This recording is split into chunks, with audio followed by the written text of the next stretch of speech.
አባለትሱን የሚባለው አባትህ እሺ ኦኬ በቅዱስ ቁርባን ውስጥ መርዝ ሰዎችን ይገድል ነበር። አባለትሱ መርዝ ያርጉ ሰው ይገድል። ይሄ ቀጥታ ቤተክርስቲያንን ተሳድቧል፣ ክርስቲያኖችን ተሳድቧል። ምን ብሎ ይሄንን ነው የምታመልኩት? እንደዚህ ኃጢአት የሚሰራ ሰውን ታመልካላችሁ አይደል? አባለትሱን እንዲህ ያለ ኃጢአትን ሰርተዋል፣ ሰው እንደዚህ አይነት ሰውን ታመልካላችሁ ብሎ ተናግሮ ነበር። እና ማታ ገብተን ሄድንበት አይደል? ሄድንበት። ከዛ ጠዋታውን ሲመጣ ወዳጃችን አይ በቃ ዳጸ ልሳን ነው ተሳስቻለሁ አለ። ኦኬ መሳሳቱን ማመኑ ጥሩ ነው። ስህተቱ ግን በጣም ከባድ ስህተት ነው። በስህተት እንዴት ቤተክርስቲያን ሲሳደቡ እንደሚሉ ምንድነው? እናንተም ደግሞ በደንብ እያስተዋላችሁ የአንተ አባት ለጥሱን የሚባሉት ዘንቷል። ምን እንዳለኝ ምንድነው ሲጠራ ብፁዕ አቡነ አክሊል ወእጨጌ ዘመንበረ ቲክቶዶኮስ ዘሀገረ የሆነ ነገር ዳ ከዛ በኋላ ግብረ መልሳቸው ገዳዳ ይመቻል። እፎይን ደግሞ ብፁዕ አቡነ እፎይ ብሏታል። ይመች የለም እንደዚህ ነገር ላይ ብትበረታ ይሻላል። ማርያምን ይሄ ነገር አይደብረኝም። ከዛ ውጭ ግን ያለው እንትን እፎይ እስክትል ድረስ በጣም እንግዲህ እነዚህን እንደነኛ አይነት ባለጌ አባቶች እፎይ እስክትል ድረስ ኧረ በቅዱስ ሚካኤል ትሆን አንተ አታንፍረን በመቤት እንዲህ የሰው ነፍስ አፈር ትሆናለች አትሆንም። አሁን እኮ የአንተ ራሱ ነፍስ እያዩት አፈር ሆነ ይቻላል። ሉቃስ 15 ነው ማቴዎስ 15 መሰለኝ። ነፍሳችሁን ስጋችሁን የሚገሉትን ነፍሳችሁን ግን መግደል የማይቻላቸውን አትፍሩ ይላል። ይልቁንም ነፍስንም ስጋንም ሁለቱንም አዋህዶ በገሃነም ሊያኖር የሚችለው እርሱን ፍሩት ይላል። የትፍርህዋ ለኃጢአት የትፍርህዋ ለሞት ፍርህዋ ለኃጢአት። እንደዚህ ያሉት ነገሮች ሲነገሩ ነፍሰ ገዳይ የነፍስ አጥፊ ምናምን ሲባል ነፍስ ትጠፋለች። ነፍስ ከመኖር ወደ አለመኖር ሄዳ እንዳልነበረች ትሆናለች ማለት አይደለም። እና ጥሩ ነው የመለስከው እዚያ ጋር በነገራችን ላይ በጣም ቆንጆ አድርገን የመለሱ። ስለዚህ ነፍሰ ገዳይ ሲባል የነፍስን ከስጋ በዚያ አውድ ሊጻፍ ይችላል። በዚያ መረዳት ተገቢ ነው ብዬ አምናለሁ። ፕሮቴስታንቶች እንደዚህ አይነት ሰዎችን ከቁም ነገር ሰው ፕሮቴስታንቶች ነው፣ ክርስቲያኖች ጭራሽ አያሳስብም። ፕሮቴስታንቶች እንደነዚህ አይነት ቀላጆችን እንሰማለን ካላችሁ እንግዲያውስ ይቀልዱባችሁ፣ እነሆ ይቀልዱባችሁ። እንደዛ ነው የሚለው ክርስቶስን በስማ በጣም ነው እየቀለደባቸው ያለው። እኔ በጌታ እኔ ፕሮቴስታንት ላይ እንዴት እንደሚጫወቱባቸው እዛ በኩል ማስቲካኘኩኝ ሶፍት ምናምን እያለ ይጫወትበታል ሌላውን ህዝብ። እኔ ነቃ በሉ በጌታ። እኔ ክርስቶስን እንወደዋለን ትላላችሁ፣ ብዙዎቻችሁ እንደምትወዱትም አውቃለሁ። እንግዲያውስ የምትወዱትን ጌታ በምልአት ተቀበሉት፣ በምልአት አግኙት፣ በምልአት ያዙት።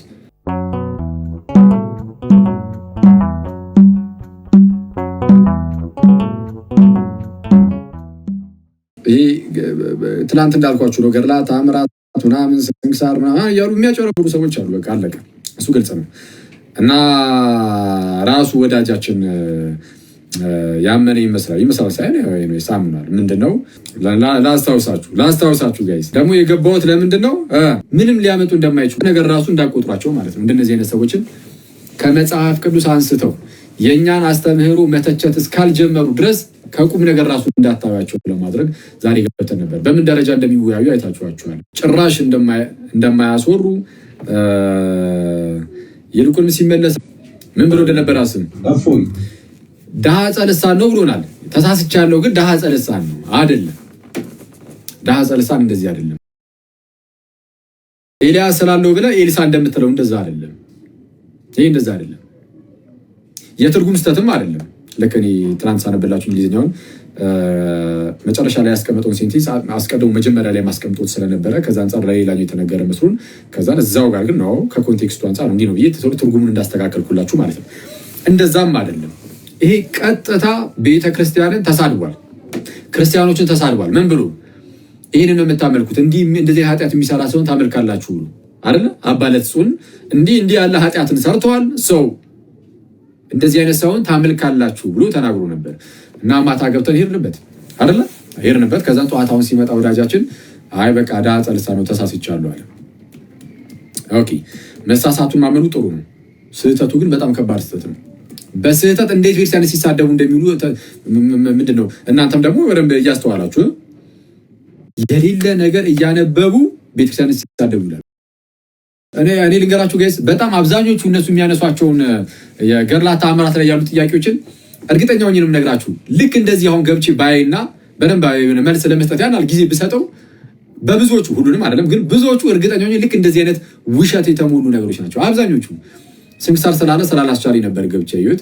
አሁን ገድላት ተአምራት ቢባልም እርግጠኛ ሆኜ ብዙዎቹን ሄደን ብናያቸው ልክ እንደዚህ የውሸት ማዕት ነው ሲናገሩ የሚገኙት የሚያዙት። ስለዛ በምን ደረጃ እንደሆኑ እንድታውቃቸው ነበር ቅድም የገባሁትና ምን ብሎ እንደተናገሩ ነበር ላስታውሳችሁ። ብፁዕ አቡነ እፎይ የአንተ አባት ለጥሱን የሚባሉት ከእናታ ቃላቶቹ የመጨረሻ አንደኛ ዘንቷል ምን እንዳለኝ ምንድነው ሲጠራ ብፁዕ አቡነ አክሊል ወእጨጌ ዘመንበረ ቲክቶዶኮስ ዘሀገረ የሆነ ነገር ዳ ከዛ በኋላ ግብረ መልሳቸው ገዳዳ ይመቻል። እፎይ ደግሞ ብፁዕ አቡነ እፎይ ብሏታል።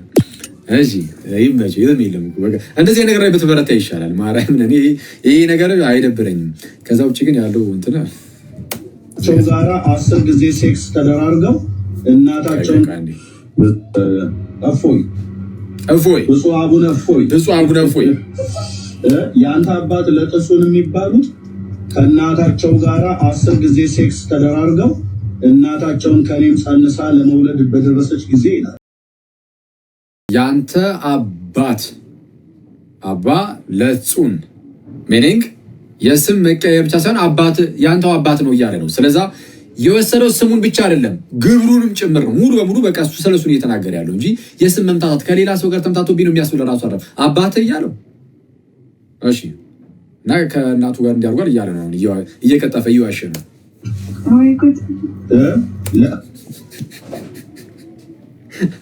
የምትከዳው ልጅ አይ ቲንክ ሙስሊም ናት መሰለኝ። ከእሷ ላይ መሰለኝ አግኝቼ ያወረድኩት እና መሀል ላይ የምትሉ ወይ ጉድ ጊዜ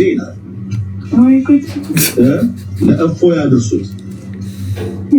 አባ ለጥሱን የሚባለው አባትህ እሺ ኦኬ በቅዱስ ቁርባን ውስጥ መርዝ ሰዎችን ይገድል ነበር። አባ ለጥሱን መርዝ አድርጎ ሰው ይገድል ነበር።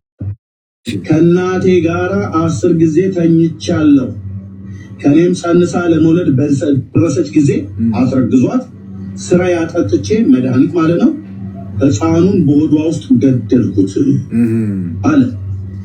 እፎይ ይህን ልታመልክ ነው የሄድከው ማለት ነው። ይህን ልታመልክ ነው የሄድከው ለእጹንን ይህን ልታመልክ ነው የሄድከው ለእጹንን እፎይን ማለት ነው።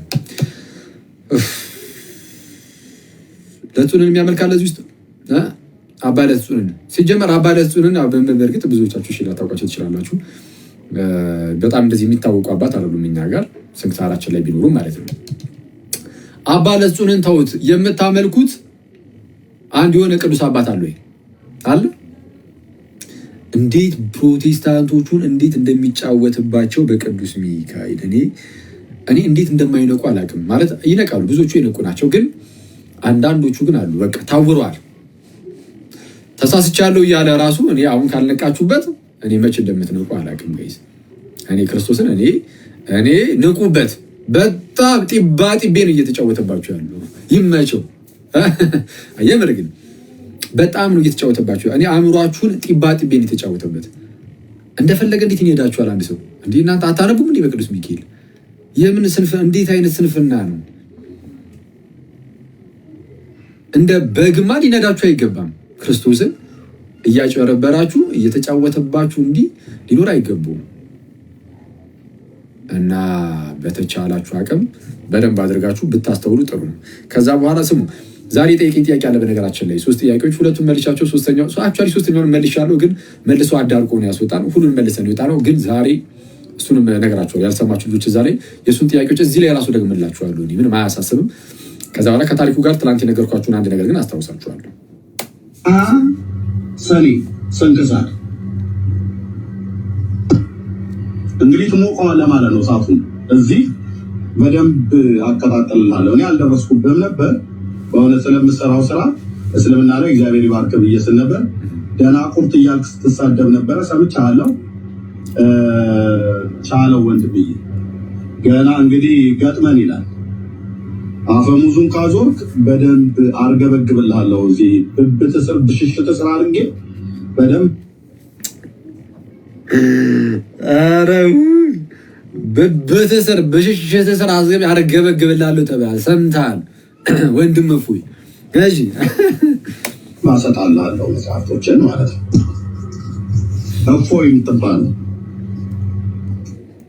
እፎይ እስክትል ድረስ በደንብ እንግዲህ እነዚህን እንደነኛ አይነት ባለጌ አባቶች እፎይ እስክትል ድረስ። ኧረ በቅዱስ ሚካኤል ትሆን አንተ አታንፍረን በመቤት እንጂ የሰው ነፍስ አፈር ትሆናለች አትሆንም?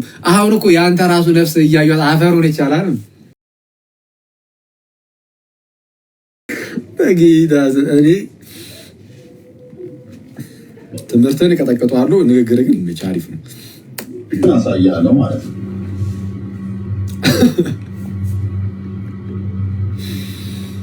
ኦኬ በቅዱስ ቁርባን ውስጥ መርዝ እያደረገ የሚገድል እናቱን 10 ጊዜ ተንጫታለሁ ከእናቴ ጋር 10 ጊዜ እናቱን ሴክስ ያደረገ እና ስትጸንስበት ለመውለድ በረሰች ጊዜ ስሬ አጠጥቼ መድኃኒት አጠጥቼ ለህፃኗን በሆዷ ውስጥ ገደልኩት።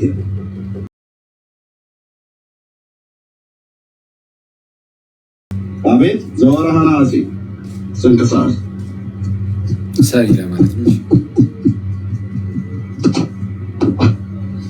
የነካኩትና ይሉታል ዳህፀ ልሳን ማለት ነው። አሁን ዘወርሃ ነሐሴ አላለም፣ ነሐሴ አይደለም ሰኒ ነው። ዳህፀ ልሳን ሲባል እንደዚህ ነው። አየው ሰኒ ላለው ብለህ ነሐሴ ስትል ይሄ ኖርማል ነው፣ በጣም ኖርማል ነው። መጀመሪያ ላይ ግን ይሄ ዋናው ስህተት ግን ዳህፀ ልሳን ምናምን የሚባል አይደለም። ዳህፀ ልሳን ልክ ይሄ ነው። አሁን ዘወርሃ ነሐሴ ሲል ሰማችሁት? ነሐሴ ላለም ሰኒ ላይ ነው ግን ሰኒ ለማለት ፈልጉ ነው ነሐሴ ያለው። ይሄን ነው እንረዳለን። አሁን ይሄን ደስተትም አንቆጥርም፣ እንደዚህ ነገርኛ እንቆጥራለን እንዴ? አንቆጥርም። ከይ የነካኩትና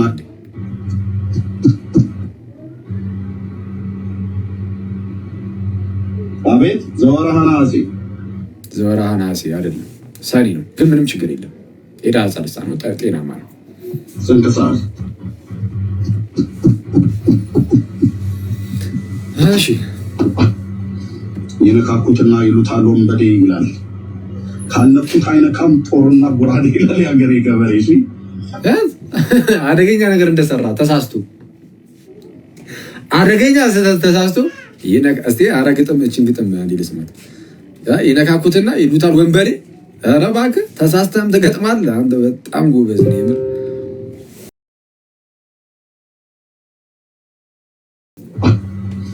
የነካኩትና ይሉታል ወንበዴ ይላል።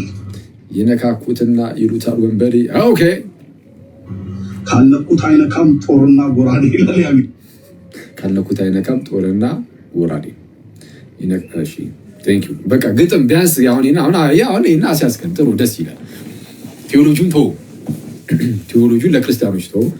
ቴዎሎጂ እንኳን ገብተበት ማታውቅም። ይሄ እንደ መቅጠፉን ደግሞ በቃ ስራቸው መቅጠፍ ለሆነ ብቻ ብትሆና አንተ ዝም ብለህ እንደው ብትቀመጥ እንደው በጣም የተሻለ ነው። እሺ ገበሬ እሺ ቻለው እንግዲህ ዛሬ ነው አንድ ሰው ቪዲዮ ዘሀገረ ወግዳ ይኸው እዚህ ጋር አየሁት።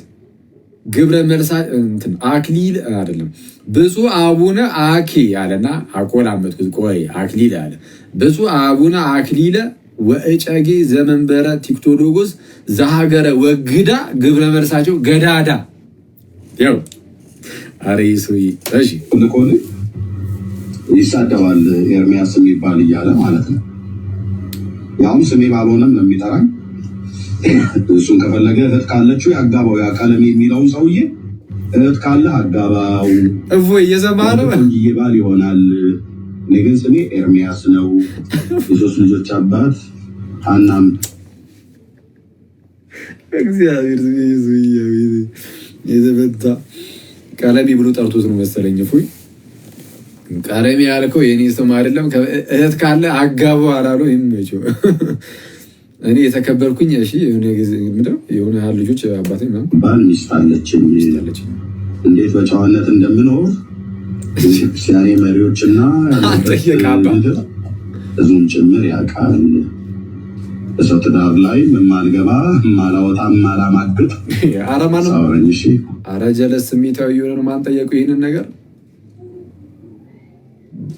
በሰው ሚስት ላይ የሚሄድ የማላ ማግጥ ነው እንደዛ አይነት ነገር ምናምን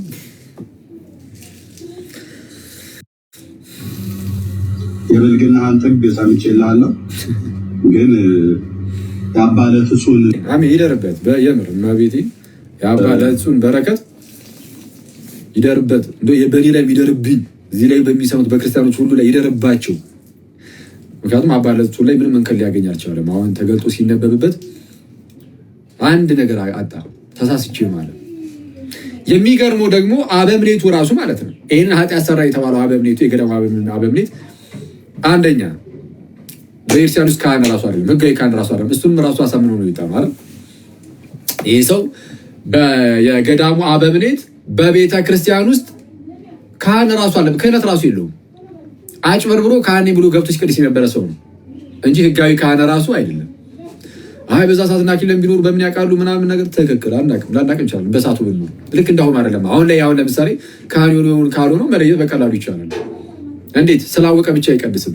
ግዴታ ከሀገረ ስብከቱ ምናምን ሊቀ ጳጳሳት ምናምን በዛ በኩል ምናምን ተሹሞ ቅስናን ተቀብሎ ያንን ምስጢር ተካፍሎ ወይም ተቀብሎ ማለት ነው። ከዛ በኋላ የሚሰጠው ዶክመንት ይኖራል። እሱን ዶክመንት ይዞ ሄዶ ምናምን አሳይቶ ምናምን ይሄ ሁሉ ነገር አለ። በፊት ላይ በዚህ ደረጃ ላይሆን ይችላል። አሁን ግን በቃ እንዲህ ነው።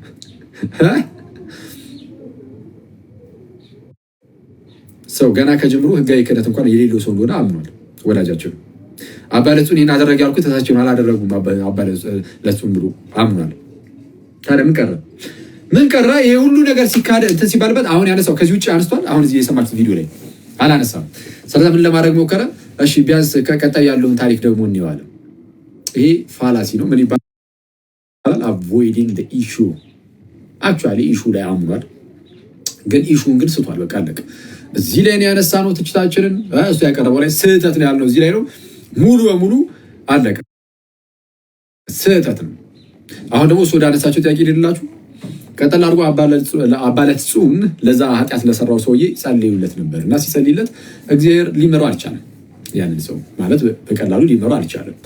ስለዛ ምን አደረገው? ወደ እግዚአብሔር መንግስት ሊያስወርሱ አልቻለም። በጣም ብዙ ኃጢአትን ሰርቷል እና ከነበረበት ሁኔታ አንጻርም ማለት ነው። ስለዛ ግን አባለትጹን በጣም አምርሮ እዛው ላይ ይናገራል። ነፍሱን ስለ ወዳጆቹ ከመስጠት የሚበልጥ ፍቅር ለማንም የለውም የሚለውን የጌታ ኢየሱስን ቃል ይዞ ነፍሱን እስከ መስጠት ድረስ ያ ሰው መጸለይ ጀመረ። ከጸሎት ጋር አድርጎ በቃ አባለትጹን መጸለይ ጀመረ ለዛ ሰው ማለት ለአበምኔቱ። ከዛም ጌታ ግን ወረደና ይህንን የአባለትጹንን ነገር አይቶ ነው ታሪኩ የሚለው ነው። አሁን ከታሪኩ አንጻር ያለው ነገር የምነግራችሁ ታሪኩ ከምን አንጻር ይታያል የሚለውን ግን መጨረሻ ላይ እነግራችኋለሁ። አክቹዋሊ ትናንት ምን ነግራችኋለሁ ግን እነግራችኋለሁ። እና ሰው ነፍሱን ወደ እግዚአብሔር መንግስት ነፍሱ የእግዚአብሔርን መንግስት ባትወርስም ወይም ወደ ህይወት ባትገባም ቢያንስ ግን ወደ ሞትም እንዳትገባ አኗኗሯን አጠፋት፣ አፈር አደረጋት ነፍሱን እግዚአብሔር ማለት ነው። ቢያንስ እንዳይቀጣ ለዘላለም ቢያንስ ለዘላለም እንዳይቀጣ እንደዛ አደረገ። እሺ ሰው ይህንን ያዙና ጥያቄዎች ተጠየቁ። 3 ጥያቄ። የመጀመሪያው ጥያቄ ይቅር የማይባል ኃጢአት አለ ወይ? ምክንያቱም ይህ ሰውዬ ኃጢአቱ ይቀራል አይባለትም ተብሎ የለ። እነዚህ ኃጢአቶች ለምሳሌ ዝሙትና መግደል ብሎ ሁለቱን ኃጢአቶችን አነሳና እነዚህ ኃጢአቶች ይቅር አይባሉም ወይ? አንደኛ ጥያቄ ያዙ።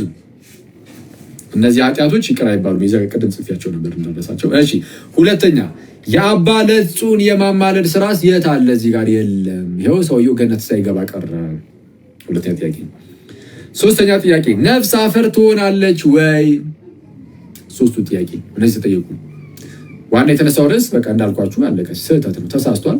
በሐሰት ሲከስ ነበር። የከሰሰውም ራሱ እፎይ ምናምን ብሎ ለመናገር የሞከረው እነዚህን ጥያቄዎች አንስቶ አይደለም። አባት እንዲህ ያለ ነገር አድርጓል፣ ይህን ልታመልክ ይላል ብሎት ነው።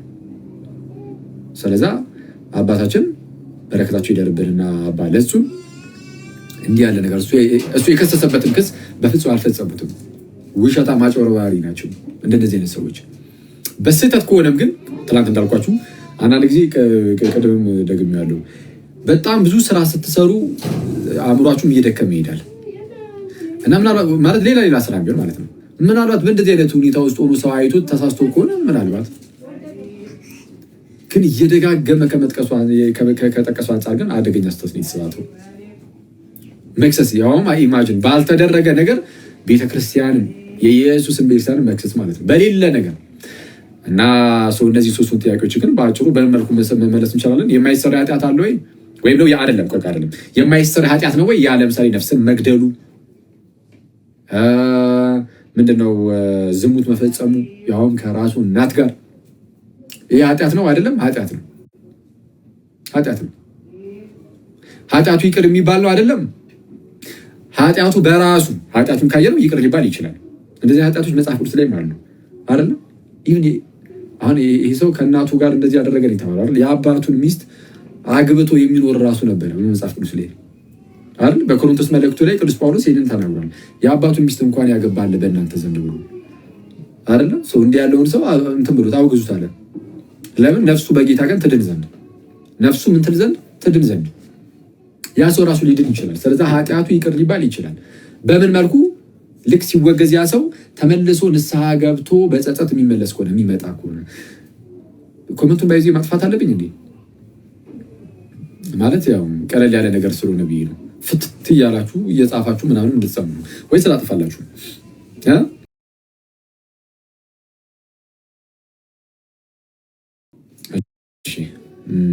አጥፋው የሚሉ ሰዎች በዙ። እንደዚህ ነገር ኮመንቱን ማጥፋት አልፈልግም። እንደዚህ ቀላል ነገር ዝም ብሎ ያናል እና ምንድነው በዚህ ከረሰው ታስታውሱኝ። እዛ ጋር አንድ ወንድም ብሎ ሲናገር ነበረ። ሲጀመር አክሊል እዚህ ቤት የመጣው ወንድሞቹ ገድላት ምናምን ላይ ጥያቄ ሲያነሱበት ለምንድነው ገድላትን አትቀበል ምናምን ሲሉት አይ የሆነ እኔ ኤርሚያስ ጋር ገብቼ ሳይቀር እንደዚህ አይነት መጽሐፍት ዲፌንድ አድርጌያለሁ ብሎ ያኔ ቪዲዮ አውጥቶ ለማሳየት ያኔ የገባው አይነት ነገር ሲል ነበር። ለዚህ ነገር ትንሽ መልስ እሰጣለሁ። ከረሰው ታስታውሱኝ። ከረሰውት ሰው ኃጢአት የዝሙት ኃጢአትም ሆነ ነፍስን መግደል ግን ከሰውየው አንጻር ግን ማየት አለብን ብዬ ነበረ።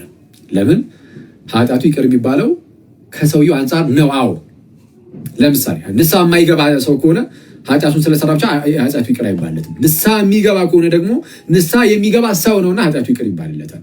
ንስሐ ገብቶ ወደ ቅዱስ ሚስጥር የሚቀርብ ከሆነ አይደል? አዎ እንደዛ ነው። የሰው ምንድነው ለአባ ለሱን እርግጥ ነው ተናዟል፣ ኃጢአቱን ተናገረ ምናምን በቃ ምንድነው ንስሐው ሳይፈጸም ከቅዱስ ሚስጥር ሳይካፈል ምናምን ነው በቃ ክፉ አሟሟት ሞተ ተባለ እና እግዚአብሔር ባወቀ ፍርዱን የሚሰጠው እግዚአብሔር ነው፣ እኛ አይደለም። አይደለ? እግዚአብሔር ነው ፍርዱን የሚሰጠው። እግዚአብሔር ይህቺ ነፍስ አደገኛ ኃጢአት ነው የሰራችው፣ ስለዚህ ሲሆን ይገባታል አለ። እግዚአብሔር እውነተኛ ዳኛ ነው። እግዚአብሔር ባወቀ ይህን አደረገ ተባለ። እሺ ሰው ከሰውየው አንጻር ሊፈረድብህ ይችላል። ኃጢአቶቹ በራሳቸው ንስሐ ምንድነው በንስሐ ይቅር የማይባሉ ነው አይደለም። ከሰውየው አንጻር ግን በቃ ፍርድ ተገምቶታል፣ አለቀ። ይሄ እግዚአብሔር ፍርድ ነው። ታዲያ አባ ለጹን የማማለድ ስራ እዚህ ጋር የት ገባ የሚል ጥያቄ ተነስቷል። አባ ለጹን በማማለዱ ወይም በማማለዳቸው ምን አይነት ነገርን አገኛ? ሰው ለዘላለም ቢያንስ እንዳይቀጣ ሆነ፣ ገነት ባይገባም ቢያንስ ግን በሲኦል እንዳይኖር አደረገ። በቃ ሙሉ በሙሉ ቢጠፋ ይሻላል ያ ነፍስ አይነት ነገር ማለት ነው። ነፍስ ግን እንዲህ ትጠፋላችሁ የሚል ሶስተኛ ጥያቄ ስላለ እሱ ላይ መልሳሉ። ከዛ መጨረሻ ላይ ይህን ሁሉ ካልኳችሁ በኋላ ግን ታሪኩን እንደ ታሪክ ግን ይህ ነገር ግን እልበታለሁ አይደል? አሁን እልበታለን፣ ግን ታገሱኝ እሺ።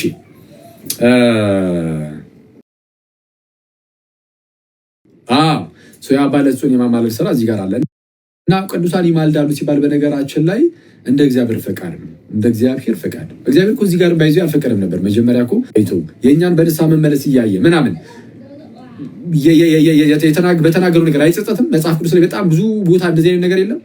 እግዚአብሔር እንዲህ በማለቱ ተጸጸተ፣ ከዛም ፊቱን አዞረላቸው ተመለሰላቸው የሚል ክፍል የለም አለ። ሰው ንስሐ ሲገባ አስቀድሞ በተናገረው ነገር እግዚአብሔር ተጸጸተ፣ ከዛ በኋላም ተመለሰ፣ ፊቱን አዞረላቸው መለሰላቸው የሚል አለ። ስለዛ ከቅዱሳኑ አንጻር ምናምን ከጸሎታቸው አንጻር ኖርማል ሰውም ከሆነ ደግሞ ኖርማል ንስሐ የሚገባ ከሆነ ከእሱ አንጻር እያደረገ እግዚአብሔር ፊቱን ደግሞ ሊመልስ ይችላል። ምንም ሆነ ምን ግን እግዚአብሔር እስከፈቀደ ድረስ ብቻ ነው የቅዱሳን ምልጃ መስራት የሚችለው። አለበለዚያ ግን የቅዱሳን ምልጃ አይሰራም። የቅዱሳን ምልጃ የሚሰራው ምን ሲሆን ብቻ ነው? እግዚአብሔር ሲፈቅድ አለቀ። እሺ ነፍስ አፈር ትሆናለች ወይስ አትሆንም? በአስተምሮ ደረጃ እየጠየቁን ከሆነ ነፍስ አፈር አትሆንም። ነፍስ ለዘላለም ነው የምትኖር ብለን የምናስተምረው እኛ። ይኸው የሰማችሁ ነው ጋይስ። ነፍስ የተገኘችበት የሆነ ጊዜ ይኖራል የተፈጠረችበት፣ ከዛ በኋላ ግን ለዘላለም ትኖራለች። እንዲህ ነው እኛ የምናውቀው። ኃጢአት ሰራችም ጽድቅ ሰራችም በቃ ለዘላለም ትኖራለች ብለን ነው የምናምነው።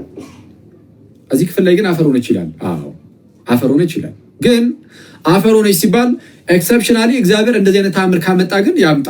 እግዚአብሔር አይችልም አንልም እኛ። ኦኬ እግዚአብሔር አምላክ ነፍስን አፈር ቢያደርግ ወይም ደግሞ ነፍስን ቢያጠፋት አነዋውሯን ቢያጠፋው ይችላል። ስለዚህ እግዚአብሔር እንደዛ አደረገ ነው እየተባለ ያለው። ስለዚህ ይሄ ተአምር ጉዳይ ነው። አይ እግዚአብሔር አይችልም ከሆነ በእውኑ እግዚአብሔር የሚሳነው ነገር አለን ያለውን የመልአኩ የቅዱስ ገብርኤልን ቃል ለእመቤታችን የተናገረውን እንደግመላችኋለን። ሊያደርግ ይችላል። የአክሊልን ነፍሱን አነዋውሯን አጠፋታለሁ ብሎ እግዚአብሔር ቢነሳ የስ ያደርገዋል፣ አደርገውም ያደርገዋል። ስለዚህ ከዛ አንጻር መታየት አለበት። ይሄ ተአምር ነው እንጂ አስተምህሮ አይደለም። ይሄ የእምነት መግለጫ እኮ አይደለም። ይሄ የእምነት መግለጫው እንዴት ነበረው አይደለም። ምንድነው ስለ ቅዱሱ ጸሎት ብሎ እግዚአብሔር አምላካችን ምን ማድረጉን በቃ እንደዚህ አይነት ተአምር መፈጸም ነው። እንዲህ አይነት ተአምር መፈጸም ነው። እሺ ስለዚህ ይሄው ተመለሰባቸው። ከመጽሐፍ ቅዱስ ጥቅስ ስለተባለው ከመጽሐፍ ቅዱስ ጥቅስ የሚጠቀሰው ኤክሰፕሽናል ለሆኑ ነገሮች ሁሉ አይደለም። ኤክሰፕሽናል ለሆነ ነገር ሲጀምር ከመጽሐፍ ቅዱስ ጥቅስ አይባልም። ኤክሰፕሽናል ለሆነ ነገር ሳይሆን ለአስተምህሮ ነው። መጽሐፍ ቅዱስ ጥቅስ ከተባለ የሚጠቀሰው ወይም የሚጠየቀው እንዲህ ተብሎ ለአስተምህሮ ነው። በአስተምህሮ ደረጃ ደግሞ የስ ነፍስ የምትጠፋ አይደለችም፣ ለዘላለም የምትኖራ ሕያዊት ናት፣ ትኖራለች። በቃ አለቀ። ወደ መበስበሱ የሚመለሰው ስጋ ነው። ይህን እናምናለን፣ እናውቃለን፣ እንረዳዋለን። ሰው ቢጠየቅ ይወርሳል ሊል ይችላል አይደል? ፕሮቴስታንቶችም ይላሉ ከመጽሐፍ ቅዱስ ሐሳብ የምትለው ከመጽሐፍ ቅዱስ ቀጥታ ቃል በቃል እንደዚህ የሚል ነገር የለም አለ እንዴ? የለም። ሳያምን ሳይጠመቅ ሕፃን ልጅ የእግዚአብሔር መንግስት ሊወርስ ይችላል? ምናልባት አንዳንዶቹ አይ እንዲና እንዲህ ምንል አለን ከጥንት ጀምሮ። ለምሳሌ አንድ ፕሮቴስታንትን ብጠይቁት አይ ይገባል ሊል ይችላል አይደል? ቀጥተኛ ለጊዜው ተሆና ያ ሰው ሳያምን ሳይጠመቅ እንዴት ዳነ? ግዴታ አምኖ መጠመቅ አለበት ለመዳን። ግን ኤክሰፕሽናሊ ግን እንደዚህ ነገር ሊፈጠር ይችላል። ይሄ እግዚአብሔር አሰራር፣ እግዚአብሔርን በሆነ ነገር አትገደበውም። መጽሐፍ ቅዱስ ላይ ግን አምጣ ብትለው አያመጣም። ስለዚህ መጽሐፍ ቅዱስ ላይ ኤክሰፕሽናል የሆኑ ነገሮች ሁሉ ግዴታ ይቀመጡ አይባልም። ይሄ ምን ይባላል? የሰነፍ ጥያቄ። በስመ አብ። እኛ እኮ ከእንደነዚህ አይነት ሰዎች ጋር እያወራን እኮ በጌታ ስም ጭራሽ የሆነ ማለት እንዳንሻሻል እያደረጉ ነው መሰለኝ እዛው እንድንቀር አክቹዋሊ ከእንደነዚህ አይነት ሰዎች ጋር እንደምናወራም ግን እንዳልኳችሁ ነው። ኤክሰፕሽናል የሆኑ ነገሮች ይኖራሉ። እሺ ታሪኩ እንደ ታሪክ ደግሞ ልንገራችሁ። ታሪኩ እንደ ታሪክ ስንክሳር ከውጭ የተተረጎመ ነው ብያችኋለሁ። ከውጭ የተተረጎመ ከመሆኑ አንጻር የውጭንም ማመሳከር ጥሩ ነው። ስለዚህ ከውጭ ጋር ሳመሳክረው ያገኘሁት ነገር ምንድነው? ወደ አባይ ስድሮስ ሄዶ አባ ለጹን ማለት ነው። ወደ አባይ ስድሮስ ሄዶ አስኬማውን ከተቀበለ በኋላ በተጋድሎ ኖረ ይልና ልክ እዛ ጋር ከዛ ቀጥሎ ያለው ጋር ይለያያል። ያዚ አሁን እኛ ያነበብነውና በውጭ ያለው ታሪክ ውጭ ያለው ታሪክ ላይ ሌላ ታሪክ ነው የሚያስቀምጠው። አባ ፓሌሞን የሚባል አንድ ሌላ አባት ቅዱስ ፓሌሞን ወይም አባ ፓሌሞን ይፈተን እንደነበረ በምን በሰይጣን መነኩሴ ናቸው። አባ ፓሌሞንም እና በሰይጣን ይፈተናል። በምን መልኩ ነበር ሲፈተን የነበረው? ሰይጣን በሴት አምሳል ሆኖ ይመጣና እንዲያገባ ማለት ነው። ያችን ሴት እንዲያገባት አይነት ነገር አባ ፓሌሞን ላይ ምን አይነት ኖርማል አፒረንስ ነገር ነው። በቃ ዝም ብሎ አፒር አድርጎ እንደዚህ ተገልጦ ብቻ የምታየት ነገር ነው። ሰይጣን እንደዛ ተገልጦ ከዛን አይቶ ይሄን ምንኩስናን እንዲክድና ወደዛ ሊሄድ ግን ወደዛ ሊሄድ ቢል ራሱ ያኔ ሰይጣን ስቆበት ይሄዳል። ግን ከዚህ ነገር ግን አስወጣው ማለት ነው። እንደዛ ለማድረግ እየሞከረ ነበር ሰይጣን። ከዛ በኋላ አባ ፓሌሞን ጸለየ ወደ ጌታ እንዲያድነው ጸለየ። ከዛ በኋላ በቅዱስ መስቀል ምልክት አማተበ። ማን? አባ ፓሌሞን ሲያማትብ ያኔ ጌታ ኢየሱስ ደረሰለት። ያ ሰይጣን እንደ ጢስ በኖ ጠፋ። ከዛ በኋላ አባ ፓሌሞን ወደ አባ ለጹን ሄደ። አባ ለጹን ጋር ሄዶ የሰይጣን ውጊያዎች የዲያብሎስ ውጊያዎች እንዴት እንደሆነ ምናምን ጠየቀው። አባ ለጹን መከረው፣ አንዳንድ ነገሮችን መመሪያ ሰጠው፣ በምን መልኩ ማለፍ እንደሚችል ምናምን ያስተምሯል። ከዛ በኋላ እንዲልና ይህን ታሪክ ከተናገረ በኋላ የአባ ለጹን ጸሎቱ ምልጃው በእኛ ላይ ከኛ ጋር ትኑር፣ በእኛ ላይ ጸንታ ትኑር፣ ከኛ ጋር ትኑር፣ ክብር ሁሉ እስከ ዘላለም ድረስ ለእግዚአብሔር ይሁን አሜን ብሎ ይዘጋል የውጩ። እኛ ጋር ደግሞ ይሄኛው ታሪክ ጭራሽ አልተጻፈም። ከዚህኛው ታሪክ ይልቅ አሁን ቅድም የተነበበው አንድ ሌላ ገዳም ውስጥ የነበረ የሆነ አበምኔት አለ። ያ አበምኔት እንደዚህ በቅዱስ ቁርባን ውስጥ እንደዚህ አድርጎ ሰዎችን ገድሏል። ከእናቱ ጋር 10 ጊዜ ተገናኝቶ ጽንስ ሲፈጠር ደግሞ እንደዚሁ ልትወልድ ስትቃረብ ገድሏል ህፃኑ እንደዛ ነገር። ከዛ በኋላ ደግሞ የተገባ ቃል ኪዳንም አለ አይደል? ይሄ ገድልህን ለጻፈ ምናምን ነገር እንዲህ ያደርጋለሁ ኤኒዌይስ ምርለታል ምናምን አይነት የሚመስል ነገር እነዚህ አይነት ነገሮች ጋር ያለ አሁን የታሪክ ልዩነት አለ ማለት። ስለዚህ እንደነዚህ አይነት ታሪኮች ሪል ናቸው አይደለም የሚለውን እሱን ጥናት ይፈልጋል ማለት ነው። ጥናት የሚያስፈልገው እኮ ልዩነቶች ስላሳየ ወይ እኛ ጋር ያለ ጭማሪ ነው አሊያም ደግሞ ኮፕቲኮች የቀነሱት ነው። ቃላቱ ምናልባት ከብዷቸው ቀንሰው ሊሆን ይችላል። እኔ ቀንሰዋል ብዬ አልደመደምኩም። ደግሞ ኮፕቲኮችን ግን ሊሆን ይችላል እኛ ጋር ደግሞ ተጨምሮ ሊሆን ይችላል። እሱ ማየት ይቻላል። ስለዚህ በእንደዚህ አይነት በሆነ ሁኔታ ላይ የአስተምሮ መግለጫ አድርገን የምናስቀምጠውም አይደለም። ግን ወዳጃችን ኤርሚያስ ግን የተሳተው ስህተት በጣም አደገኛ ስህተት ነው። በሐሰት ሲከስ የነበረ ሰው ተይዟል ማለት ነው አይደለ? እና እንደዛ ነው ምናምን ነገር ሶስቱም ጥያቄዎች የተነሱትን መልሰናል። ከዛ ውጪ ታምር ማርያም 110 ላይ እንደሚላል ምናምን እያሉ የሚሉት ነገር አለ።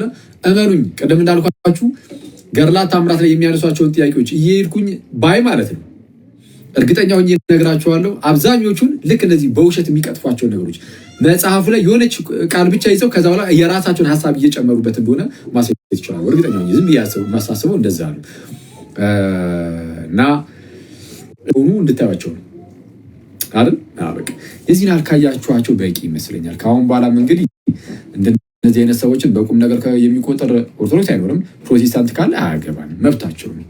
ፕሮቴስታንቶች እንደዚህ አይነት ሰዎችን ከቁም ነገር ሰው ፕሮቴስታንቶች ነው፣ ክርስቲያኖች ጭራሽ አያሳስብም። ፕሮቴስታንቶች እንደነዚህ አይነት ቀላጆችን እንሰማለን ካላችሁ እንግዲያውስ ይቀልዱባችሁ፣ እነሆ ይቀልዱባችሁ። እንደዛ ነው የሚለው ክርስቶስን በስማ በጣም ነው እየቀለደባቸው ያለው።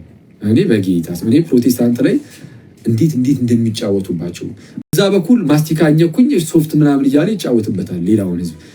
እኔ ነቃ በሉ በጌታ። እኔ ክርስቶስን እንወደዋለን ትላላችሁ፣ ብዙዎቻችሁ እንደምትወዱትም አውቃለሁ። እንግዲያውስ የምትወዱትን ጌታ በምልአት ተቀበሉት፣ በምልአት አገኙት፣ በምልአት ያዙት። በቤተ ክርስቲያን ውስጥ ልታገኙት ይገባል። ፕሊዝ ቤተ ክርስቲያን የኢየሱስ ሙላቱ ነች። ሁሉን በሁሉ የሚሞላ ያ ኢየሱስ የእርሱ ሙላቱ ናት ተብላለች። እንዴ አንተ የክርስቶስ ሙላቱ ተብላ? አሁን የምትነቁበት ጊዜ ነው። አዎ ረስቼው ነበረ፣ አስታወስኩኝ። አሁን ወንድሞቹ ስለ ገድላት ምናምን ሲጠይቁት እኮ ከኤርሚያስ ላይ ከኤርሚያስ ጋር ራሱ ሄጄ ዲፌንድ አድርጌ ነበረ እኮ እነዚህን መጽሐፍ ተከራክሬላችኋለሁ ብሎ ለመናገር ነዋል አይደል? በፍጹም እኔ ሲጀመር እከራከርላችኋለሁ ብዬ አልናገርም። ይኸው አሁን ራሱ እናገራሉ እኮ። እኔ ለገድላት ታምራት የምከራከር አይነት ሰው አይደለሁም። እንድጋደል የታዘዝኩት ስለ ሃይማኖት ነው። ለቅዱሳን አንድ ጊዜ ፈጽሞ ስለተሰጠ ሃይማኖት ተጋደሉ ነው ያለው። ስለዛ ገድላት ታምራት ላይ የሚነሱ ጥያቄዎችን ሁሉ ስንመልስ የምንኖር አይነት ሰዎች አይደለንም ብዬ በግልጽ ነው የምናገረው። ማንም ቢጠይቀኝ እንደዚህ ነው የምለው። ፕሮቴስታንቶች አይደለም ክርስቲያን ወንድሞቼ ቢጠይቁኝ አይ በቃ መጋደል ያለብን ስለ ሃይማኖት፣ ስለ አስተምሮ፣ ስለ ዶግማው ነው እንጂ ገድላት ታምራት ላይ የሚነሱ ጥያቄዎች ሁሉ እየመለስን እንኖር ቢባል የሃይማኖታችን ሳይታወቅ ነው የሚቀረው። ሰው ሃይማኖታችን እንዴት ያውቀዋል? ዶግማችን አያውቀውም። ሳያውቀው ነው የሚኖረው በቃ። ምክንያቱም እኛ ሙሉ በሙሉ የምንጠመደው እንደዚህ ነገር ላይ ከሆነ አይደለም፣ እንደዛ መሆን የለበትም። ስለዚህ ይህን በግልጽ ነው የምናገረው። ግን ስህተታችሁ ምን ያህል ፕሮቴስታንቶችን ለማጨበርበር ምን ያህል ርቀት እንደምትሄዱ ግን ለማሳየት ሰብ ነበር የገባሁት ለፕሮቴስታንት ወንድምነቶች ይስል ማለት ነው። ስለዛ እኔ ጌታ ረድቶኝ እንግዲህ አሳይተናል ብዬ አስባለሁ። የዚህን ያህል ካየን አሁን ፕሮቴስታንት ወንድምነቶቻችን በደንብ እኔ የእግዚአብሔርን ቃል እንደሚማሩ ተስፋ አደርጋለሁ ከአሁን በኋላ። እሱ ዋናው ነገር እሱ ነው። ቀሲስ እንዴት አሉ ይፍቱኝ ባርኩኝ እና እንደዛ ነው። እናንተ ሰዎች ሁሌም ቢሆን ነገሮችን በማስተዋል ልናደርግ ይገባል። ክርስቲያኖች ብቻ ሳይሆን ፕሮቴስታንቶችም በማስተዋል።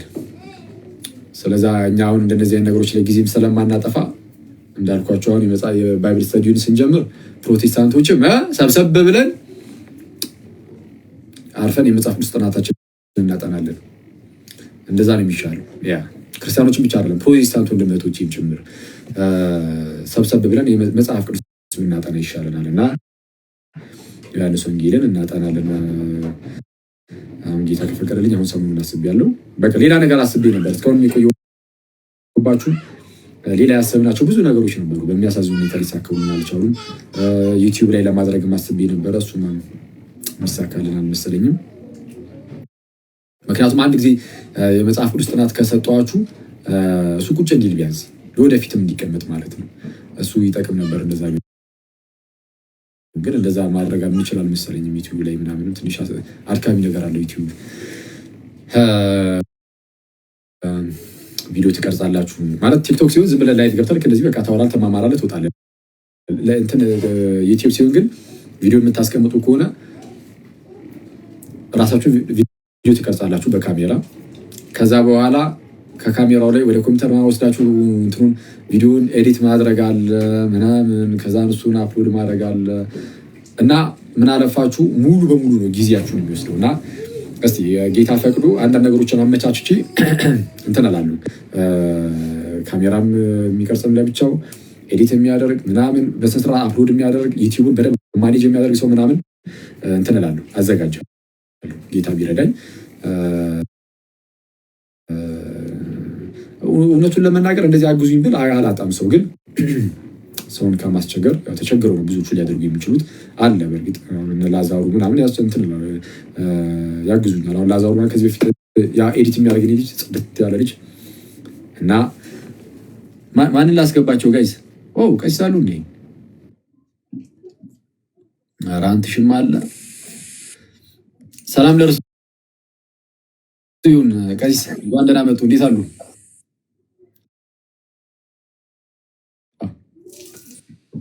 ሰላም ላንተ ይሁን አክሊል፣ እንዴት ነህ? እግዚአብሔር ይመስገን። ዘግይቼ ነው ያየሁት፣ ግን ያው አክሊል ደረበን የወጣው በጣም ቆንጆ ነበረ። በጣም የሚያሳዝን ነው። ማዳመጥ አልቻለም። ያስጨርስ ጥሩ ነበረ፣ ግን በጥሩ ሁኔታ በማደናቆር ተሸፍና ማትቀር መሆኗን ሙሉ በሙሉ ታሪኩን የሳተው እና በዚህ ደረጃ አለማወቅ አይቼም ሰምቼም አላቅም። አትሊስት እንደው ሶሪ ብሎ ለዛሬ እንኳን ቢዘጋው ጥሩ ነበር። ለዛሬ በቃ በዚህ ደረጃ በጣም ተሳስቻለሁ፣ ሶሪ። አንደኛ አባ ለትጹን የእግዚአብሔር ቅዱስ ነው፣ አገልጋይ ነው፣ የክርስቶስ አገልጋይ ነው። በአንድ ክርስቶስን ዘመኑ በሙሉ ባገለገለ ቅዱስ ላይ ተሳልቆ ስለ ክርስትና አስተምራለሁ ብሎ ሌላ ዲቤት ውስጥ ወይም ወደ ሌላ ክርክር ውስጥ መግባቱ በራሱ በጣም የወደቀ ስብዕና እንዳለው ነው ያሳየህን አንተም ገብተህ ማለት ነው። በጣም በጥሩ ሁኔታ ሞር ደግሞ ያው አለ የለ እኔ በሆን እናደር ነበር፣ በሳጭ ነበረ። በጣም ልቆጣ ስለምችል እንትን ልል እችላለሁ እና ሪላክስ እያደረግክ ነጥብ አስጥለዋል። በጣም በጣም ደስ የሚለው እግዚአብሔር ይስጥልን፣ ቃለ ሕይወት ያሰማልን፣ የአገልግሎት ዘመንህን ይባርክልን። እናመሰግናለን መምህር አካሉ። እሺ አሜን አሜን። እሺ እግዚአብሔር ያክብርልን። ቀሲስ ያው ማለት አላስወራ የሚለውን ነገር በቃ መጨረሻ ላይ ማሰብ የጀመርኩት ምንድነው አላስወራ ማለቱ በራሱ ሰዎች አይተው ምን አይነት ሁኔታ ውስጥ እንዳለ ልጁ መረዳት ይችላሉ። ስለዛ ጸጥ በማለት የተወሰነ ሰው የተወሰነ ይረዳው ሁኔታውን ብዬ አስቤ ነበር እንትን ስል ነበረው እና ትክክል ነው። እስቲ ጌታ ይርዳው በእውነት። እሺ አንቺው መታል እንዲ ለካ እዚህ ካሉ እንዴት ነው? እንደምን አሉ? እስቲ ባርኩኛባት። አይ አካሉ ያልኩኝ እኔ ብቻ ነኝ። ለማንኛውም ሌሎቻችሁ በሌላ ቀጥሉ።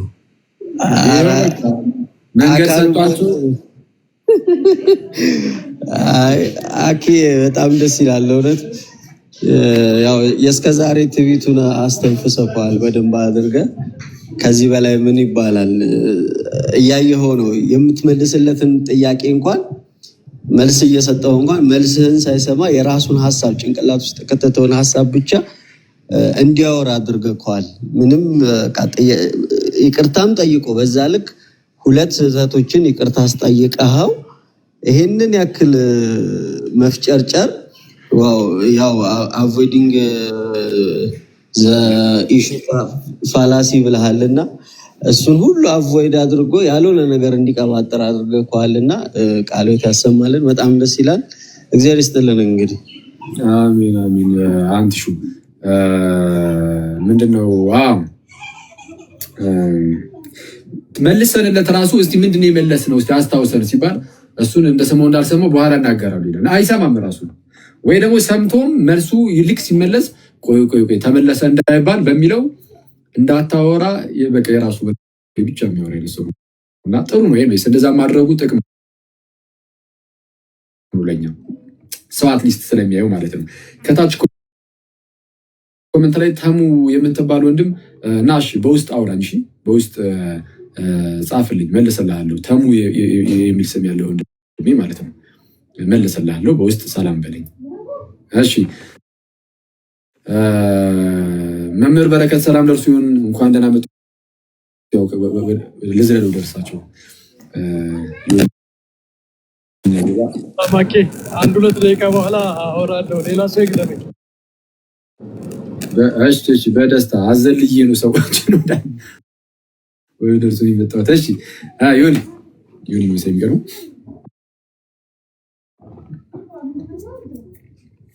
እንዴት አረፈዳችሁ? ቀሲስ አባቴ ይፍቱኝ ይባርኩኝ። አኬ ቃለ ሕይወት ያሰማልን። በጣም አሪፍ ነበረ።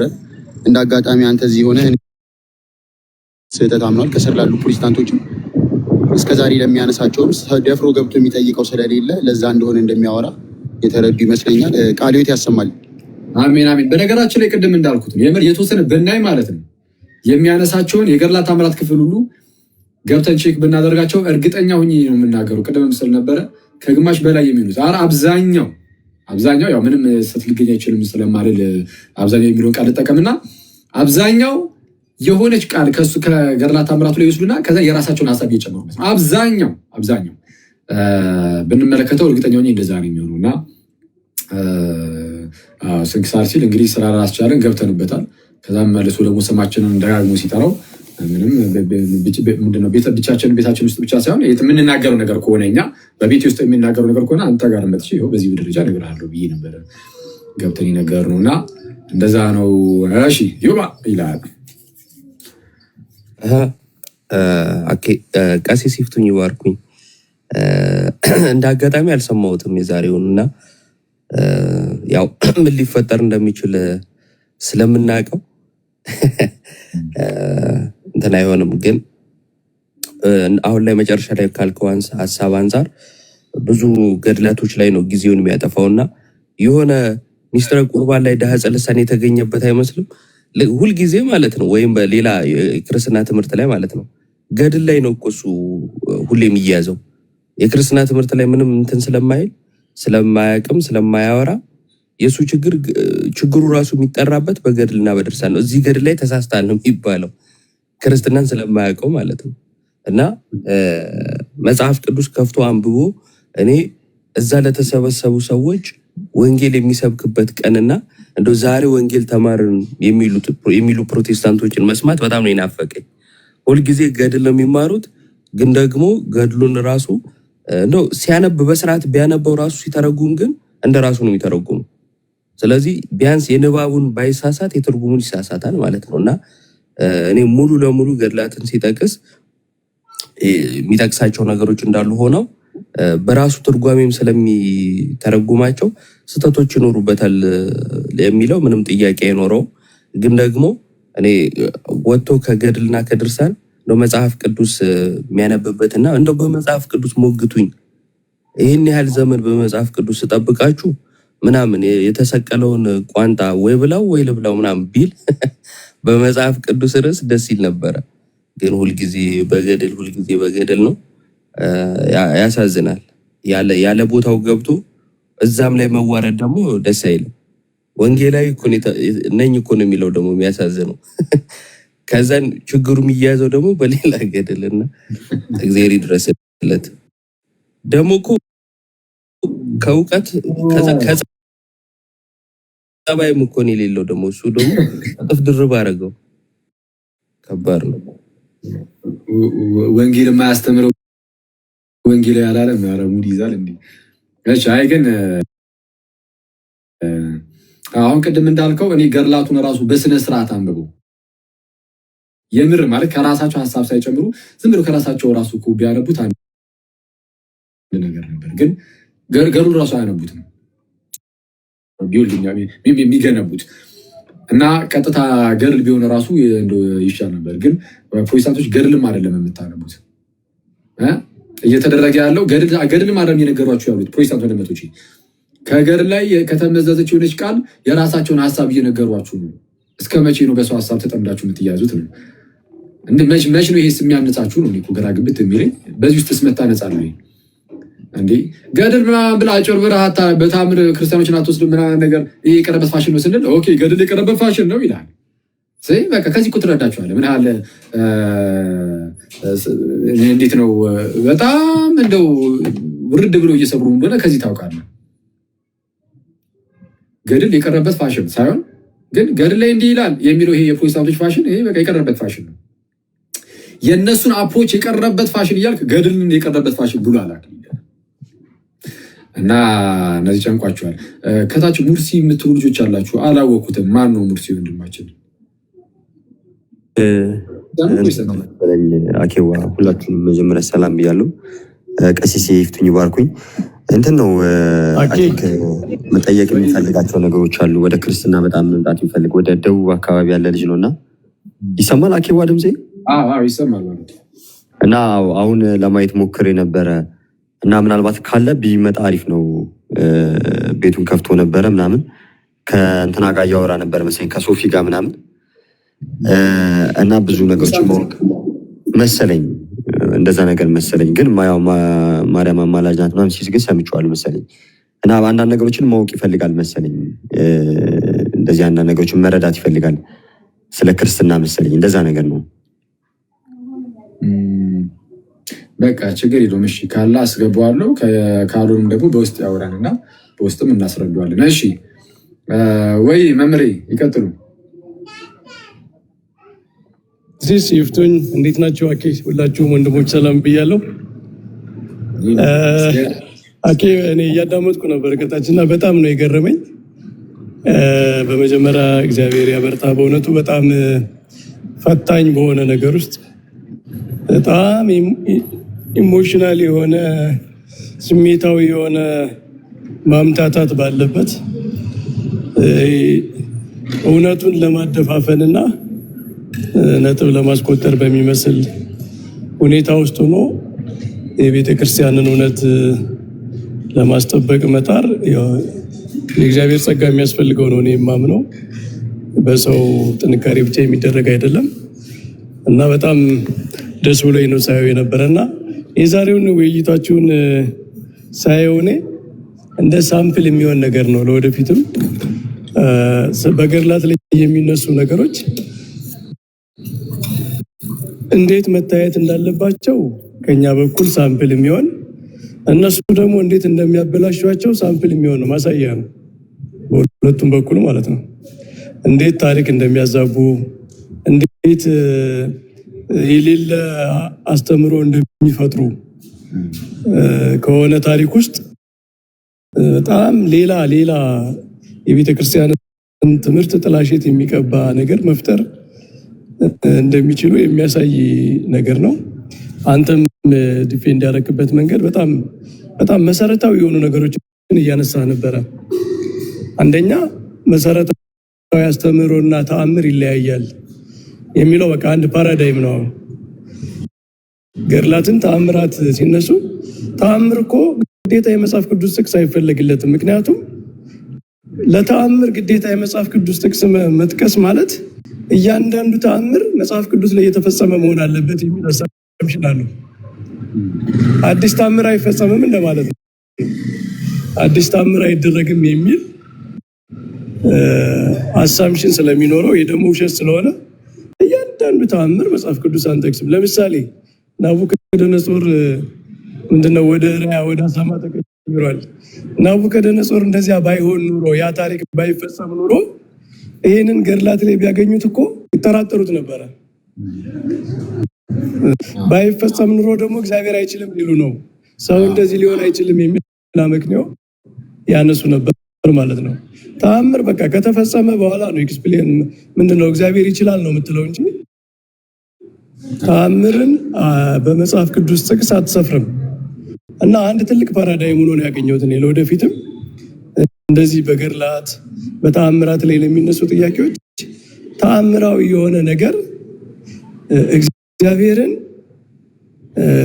ከምናውቀው አትሪቢዩት ውጭ ከደግነቱ፣ ከቸርነቱ፣ ከፈታይነቱ ውጭ ሌላ ትምህርት የሚያስተምር እስካልሆነ ድረስ መሰረታዊውን ትምህርት የሚያዛባ እስካልሆነ ድረስ ተአምርን በጥቅስ ኤክስፕሌን አናረግም የሚለው አካሄድ ትልቅ መስመር ነው። ሁለተኛ ስለ ቅዱሳን ምልጃ ያነሳው በጣም ደስ ብሎኛል። የቅዱሳን ምልጃ እኮ ኮማንድ አይደለም። እግዚአብሔር ሲፈቅድ ነው የሚፈጽመው። ቅዱሳንም የሚጸልዩ ከጸለይኩ ግዴታ እግዚአብሔር ይፈጽማል በሚል እምነት አይደለም።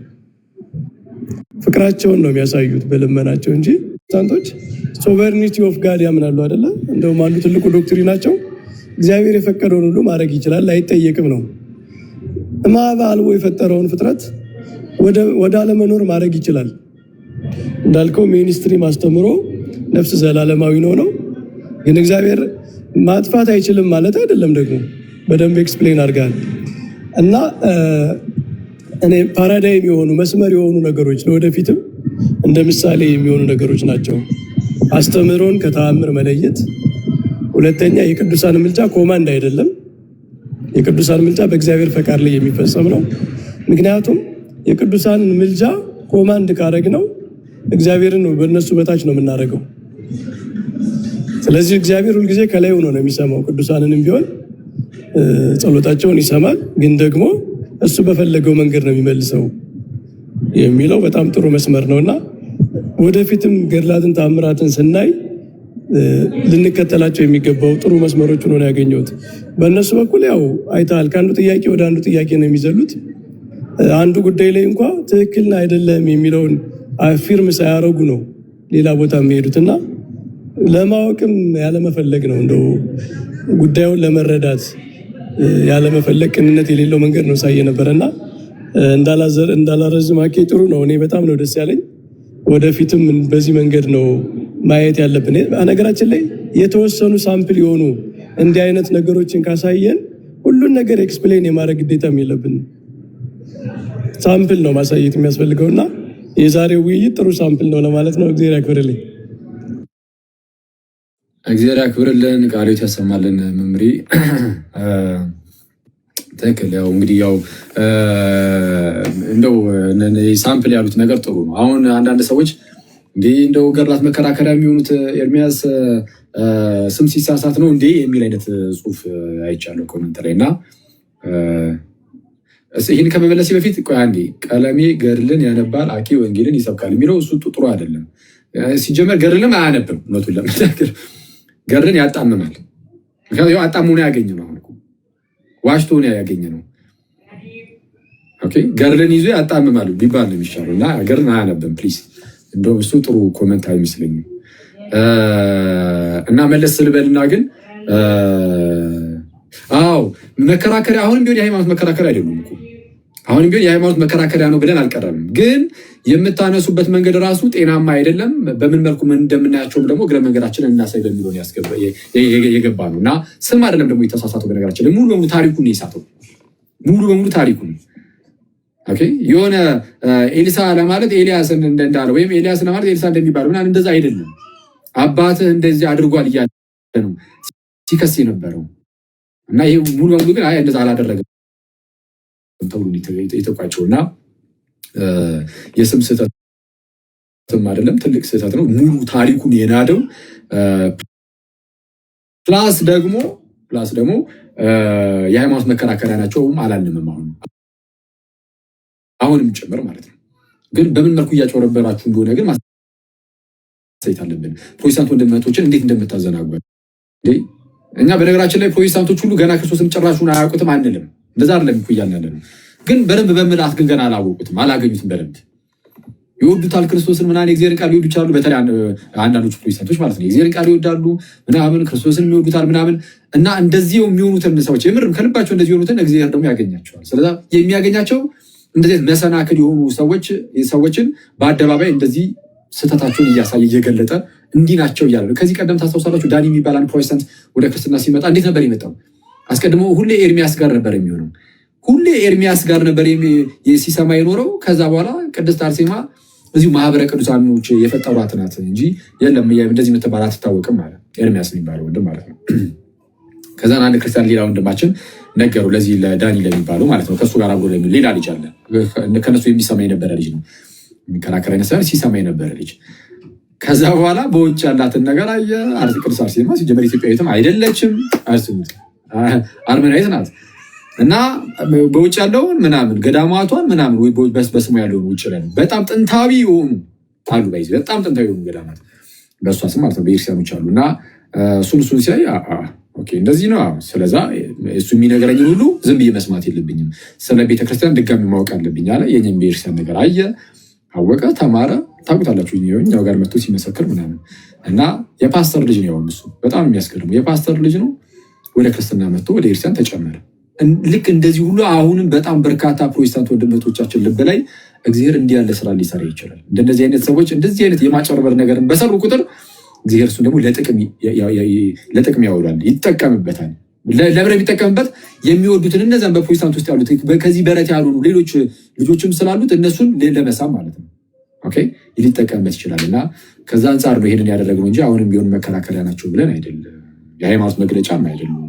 በምን መልኩ እንደምናያቸው እንግዲህ ተናግረናል። እንደዛ ነው። ላከ ያሬድ እዚህ ላይ አንድ ነገር ልበልና ወይ እኔም በነገራችን ላይ እኛ ጋር ሚርናይት ነውና እንደ አጋጣሚ ነው ስትወጣ ነው የደረስኩኝ። እኔ በቃ ላስወራ ሲል ስትወጣ ወደኋላ ተመልሼ ግን ዩቲዩብ ላይ ገብቼ አንተ መዝሙር እዚህ እስከምትከፍት እኔ እዛ ገብቼ የተወሰነውን ለማየት እየሞከርኩ ነበርና አንደኛ ዳሂፀ ልሳን ነው ያለው። እኔ ዳሂፀ ልሳን አይደለም።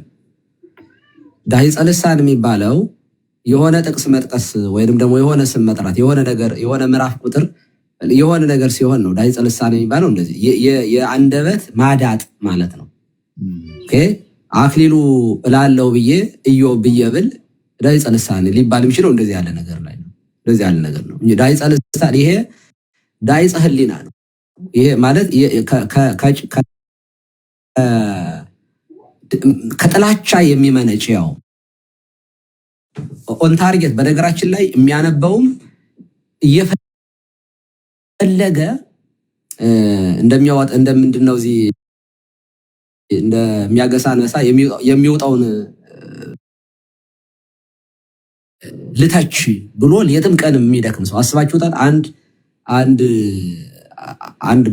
በክርስቶስ አምናለሁ ወይንም ደግሞ መጽሐፍ ቅዱስ አነባለሁ የሚል ሰው የአንድን የቤተ ክርስቲያንን ያው የቅዱሳንን ገድላትን ስለ ክርስቶስ የሞቱትን እየመረመረ ሌትም ቀንም እየፈለገ ለትችት በቃ ለትችት የሚሆነውን ብቻ እና እኔ በጣም የሚገርመኝ እኔ ቢያነብ ኖሮ እርግጠኛ ነኝ የዚህ ሁሉ ቅዱሳን ህይወቱን ይለውጠው ነበረ ብዬ አስባለሁ።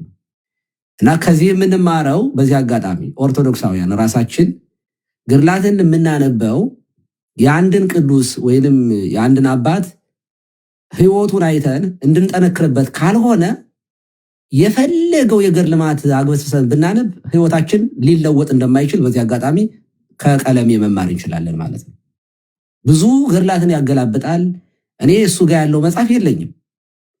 ምክንያቱም እኔ ለትምህርት ልመከርበት ልገሰጽበት ከቅዱሱ ህይወት ልማርበት ነው መጽሐፍን የምገዛው። እሱ ግን የሚገዛው ሊተች ሊሰድብ ቅዱሳኑን ጻድቃንን የሚጠሉ ይጸጸታሉ ይላል። በጣም ጥላቻ ስላለው በዚያ መንገድ ስለሚያነበው ነው እንጂ እውነት ለመናገር የእነዚህ ሁሉ ቅዱሳን ህይወት ቢያነበው በስነ ስርዓት ቢያነበው እንደው ይህን ያለ ክርስቶስ ዋጋ የከፈሉት ምን ቢገባቸው ነው? እሱ ጎፈንድም የሚከፍትበት ወንጌል እያለ እያጭበረበረ ሌት ተቀን በመዋሸት ሳይታመም ታመምኩኝ ምንም ነገር ሳይደርስበት እየዋሸ የማያውቀውን ነገር እየተናገረ እንዲህ ሲሆን የእነዚያን ህይወት ድንኳን እየሰፉ ያገለግሉትን የአባቶቻችን ህይወት ሲያነብ ህይወቱ አለመለወጡ በራሱ እኔ ለእኛ ራሳችን ትምህርት እንደሚሆን ነው። በነገራችን ላይ ገድላትን ብቻ ሳይሆን መጽሐፍ ቅዱስ ራሱ አንድ ሙስሊም መጽሐፍ ቅዱስ ለትችት ብሎ ቢያነበው ክርስቲያን ሆነ ማለት አይደለም።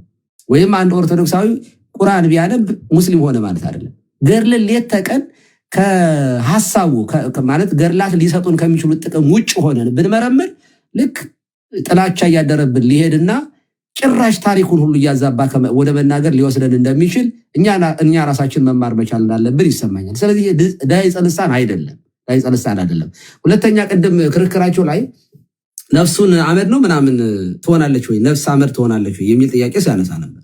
ኦኬ በጣም ይሄ አሁን በእኛ ለምሳሌ ነፍሰ ገዳይ ይባላል። አንድ ሰው ቢገለው ነፍሰ ገዳይ ይባላል። ኦኬ ነፍስ ትገደላለች ማለት ነው። ነፍሰ ገዳይ ማለት ምን ማለት ነው? አንድን ሰው ነፍሰ ገዳይ ተብሎ ቢነገርለት ነፍሱ አመድ ትሆናለች ማለት ነው? አይደለም። የነፍስን ከስጋ መለየት መናገር ነው። እስመ ነፍስ ታድር በደም፣ ነፍስ የምታድረው በደም ነው። ስለዚህ አንድ ሰው ሞተ የምንለው የነፍስና የስጋ መለየት ነው። አንደኛው የመጀመሪያው ማለት ነው። ከእግዚአብሔር መለየት ሌላ ነው፣ ይሄኛው ደግሞ። ስለዚህ ነፍሰ ገዳይ ለምሳሌ ጌታችን በወንጌል ምንድን ነው ያለው? አይ ቲንክ ሉቃስ 15 ነው ማቴዎስ 15 መሰለኝ። ነፍሳችሁን ስጋችሁን የሚገሉትን ነፍሳችሁን ግን መግደል የማይቻላቸውን አትፍሩ ይላል። ይልቁንም ነፍስንም ስጋንም ሁለቱንም አዋህዶ በገሃነም ሊያኖር የሚችለው እርሱን ፍሩት ይላል። የተፍርህዋ ለኃጢአት የተፍርህዋ ለሞት ፍርህዋ ለኃጢአት። እንደዚህ ያሉት ነገሮች ሲነገሩ ነፍሰ ገዳይ የነፍስ አጥፊ ምናምን ሲባል ነፍስ ትጠፋለች። ነፍስ ከመኖር ወደ አለመኖር ሄዳ እንዳልነበረች ትሆናለች ማለት አይደለም። እና ጥሩ ነው የመለስከው እዚያ ጋር በነገራችን ላይ በጣም ቆንጆ አድርገን የመለስከው። ስለዚህ ነፍሰ ገዳይ ሲባል የነፍስን ከስጋ በዚያ አውድ ሊጻፍ ይችላል።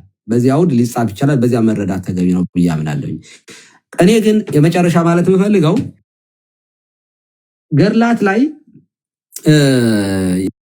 ለምንድን ነው የሚተቹት? ማለት ኦኬ ስህተት ሆኖ ራሱ ቢገኝ አሁን እሱ እንዳነበበው ሆኖ ቢገኝ አንድ ገድል ላይ ስህተት ተገኘ ተብሎ ሰው ከሃይማኖት ይወጣል ማለት ነው? ኦርቶዶክሳዊነቱ ይፋቃል? የሆነ ገድል ላይ እንደው የሆነ ስህተት ቢኖር እሱ እንዳሰበው ሆኖ በቃ ስህተት ሆኖ ተገኘ፣ ከዛ ቤተክርስቲያን ማጠፋች ማለት ነው? ከዚያ ክርስትና ምንድን ነው ዓላማቸው? ራሱ አልገባኝም። እንደዚህ ያሉት ነገሮች ኦርቶዶክሳውያን ራሳችን መረዳት ያለብን ነገር እንኳን አይደለም ስህተት ሊኖር እንደሚችል ከዛሬ አይደለም ይሄ ትምህርት ያለን ከጥንት ጀምሮ የሆነ ነገር ላይ ስህተት የታይፒንግ ሊሆን ይችላል፣ የሆነ ነገር ሊሆን ይችላል። ቤተክርስቲያን መብትም ስልጣንም አላት ይሄንን የማስተካከል የማረም ማለት ነው። ዛሬ አይደለም የመጣው። ቲክቶክ ላይ ስትሰሙ እንደ ድንገት እንደው መርዶ የሚሆናችሁ ካላችሁ ይሄ ብቻ አይደለም። በነገራችን ላይ ገርሉ የተጻፈው ጽሁፍ ብቻ አይደለም። ኢቭን ባለ ገርሉ ራሱ አንድ አባት ከሞተ በኋላ ትምህርቱ ተመርምሮ ስህተት ሆኖ ከተገኘ እኮ ያ ስህተት ከሞተ በኋላ ራሱ ሊወገዝ ይችላል። ያ አባት ማለት ነው። ገርሉ አይደለም። ኢቭን ባለ ገርሉ ለምሳሌ ኦሪገንን እንውሰድ። ከ200 ምናምን ዓመት በኋላ ነው የተወገዘው። ትምህርቱ ምናምን ተመርምሮ ነው።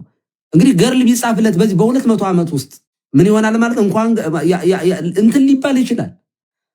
ይሄ ቤተክርስቲያን ኤክስፒሪየንስ ስላላት እንደዚህ ያሉት ነገሮችን ከዚህ ቀደም እኮ በስንክሳር ላይ በታምረ ማርያም ላይ ሊቃውንት ጉባኤ ያስተካክሏቸው አሉ።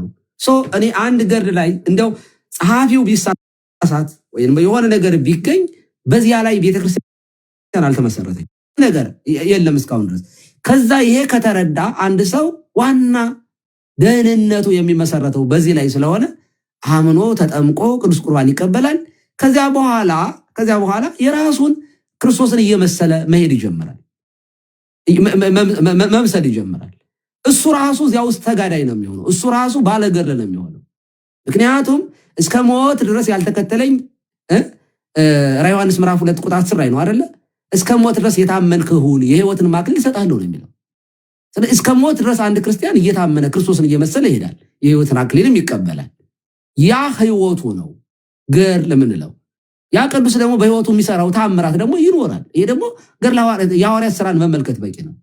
ሐዋርያ ቅዱስ ጳውሎስ እባቧን በእጁ ሲይዛት ነበር። ሰዎቹ ይህስ አምላክ ነው እስከሚሉ ድረስ ኃጢአተኛ ነው፣ ይኸው ከባህር ከማይበል ቢያመልጥ እዚህ ጋር ደግሞ እባብ ነደፈችው ብለው ተሰናከሉበት። ምን አይነት ኃጢአተኛ ነው ቢሆን አሰቡ። በኋላ ግን ሲያራግፋት ግን ይሄስ አምላክ ነው አሉ። ታምር ማድረግ መጽሐፍ ቅዱስ ላይ በሙሉ ስለ ታምራት ይነግረናል። እንዲያውም በጣም የማይታመኑ የሚመስሉት እንኳን ይሄ በጣም ድንቅ ነገር አይደለም። እግዚአብሔር ታምር ይሰራል። የስ እግዚአብሔር ታምር ያደርጋል። የስ እግዚአብሔር ታምር መስራት በቅዱሳን ላይ ድንቅ ነገር ያደርጋል። የስ ራሱ ነው ያለው። ያመኑት እነዚህ ምልክቶች ይከተሏቸዋል ያለው እሱ ነው። እባቡን መርገጥ፣ ጊንጡን መርገጥ፣ የአናብስት አፍ መዝጋት።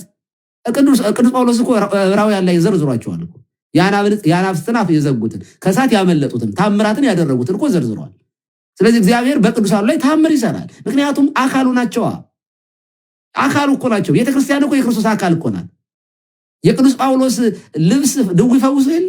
የሐዋርያት አካላቸው ድውያን ሙታን አስነስቶ የለ? የክርስቶስ አካል እኮ ናቸው ቅዱሳን እኮ አካል። ያቺ ሴት እኮ አካል ልብሱን በነካ ፈወሳለሁ አለች አይደለ? ደሟ ሲፈስ የነበረው ቀጥ አለላት። እኛ እኮ የክርስቶስ ቤተ መቅደስ ነን። የእግዚአብሔር ቤተ መቅደስ እኮ ነን። ቅዱሳን እኮ ነን። በደሙ የነጻን የተቀደስን እኮ ነን። ስለዚህ አካሉ ይፈውሳል። ቤተክርስቲያን ትፈውሳለች፣ ታድናለች። ይሄ ማለት ነው ታምራት ማለት ይሄ ነው።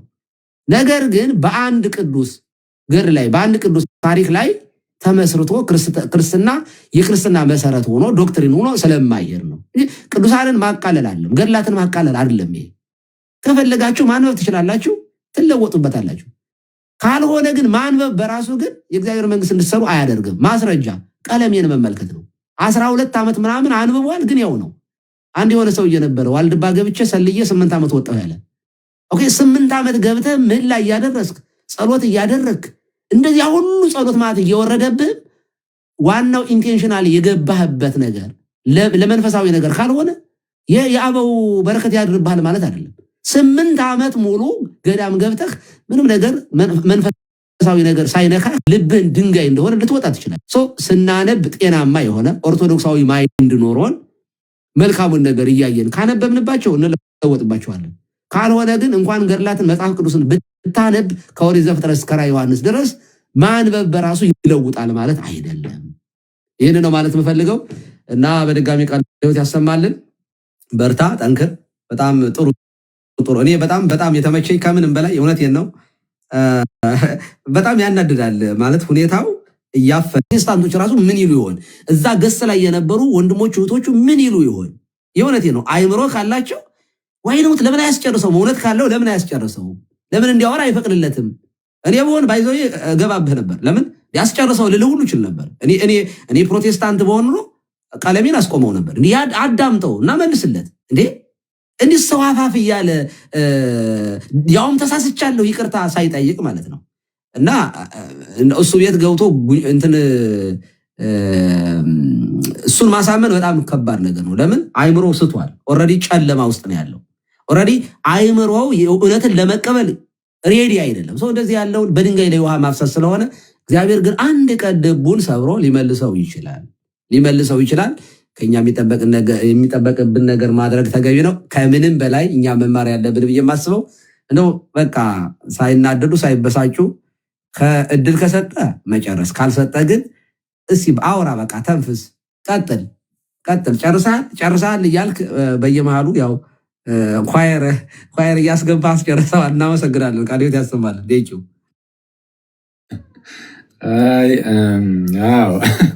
አስቸጋሪ ነው አንዳንዴ። ወይ እንደዛ ሳይሻል አይቀርም እንጂ በቃ ካልሆነ በሱ ማሳየት ነው ለህዝቡ የሚቻሉ እንዴት እንደማያስሩ አሳይቶ ሞረን የሚሻሉ እና እግዚአብሔር ያክብርልን። እሺ ቀሲስ እናመሰግናለን። ሰላም አይ ቲንክ ዋሉ ነው መሰል እናንተ ጋር ሰላም ዋሉ። አመሰግናለሁ። ይደርስልኝ ሌሎታ እኛ ጋር ኦልሬዲ ሚድናይት አልፏል። መተኛት አለብኝ። ቴንኪው በርቱ። እግዚአብሔር ይባርክ። እግዚአብሔር ጠብቅህ። ቻው። እሺ ኢዮባ ወይ አንተሽ ምናምን ወይ ዮኒ ባሩኪ ካላችሁ አንድ ምሩት መጣው አኪ አራ ከመሄድ በፊት አይዴንቲክ ኦርደር ሳልከው ለምን ነበረ? ባክ